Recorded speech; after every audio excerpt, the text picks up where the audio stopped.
A small mistake that cost. Mr. Lies his marriage far away in Africa. Mr. Lies was a charismatic man, admired in his neighborhood for his intelligence, wit, and seemingly perfect life.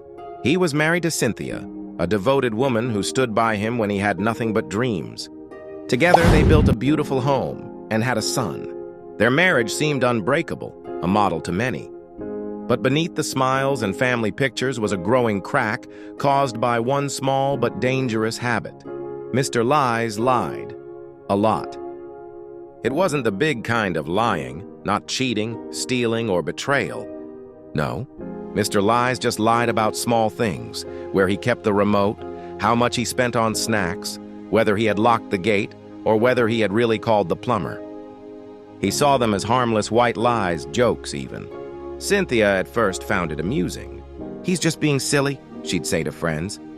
But over the years, these small lies grew exhausting.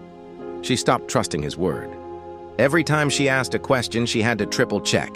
One day, she even called his office to confirm if he was truly at work or just joking again. Then came the final straw. One Friday evening, Cynthia asked Mr. Lies if he had remembered to pick up their son from school. "Of course," he said, casually flipping through the TV channels. But it was a lie. He had forgotten. The boy waited for hours until a teacher had to call Cynthia, who rushed from work in shame and fury. That night, Cynthia packed a small bag and moved into her sister's house with their son. She left a note on the table. It wasn't about the big things. It was the small lies, and they piled up and buried my trust. Mr. Lies thought she'd come back after a few days, but she didn't. Weeks turned to months. He tried calling, texting, begging. He even showed up at her workplace with flowers. But Cynthia had had enough. Counseling failed. She couldn't believe anything he said. "Trust is like glass," the therapist told them. "Once cracked, even the smallest tap can shatter it." Mr. Lies now lived alone in a neat apartment filled with silence. Every chair, every photograph reminded him of what he lost. He learned to be honest, painfully honest, but too late. Cynthia remarried years later, and their son grew up visiting his father occasionally, but keeping his emotional distance.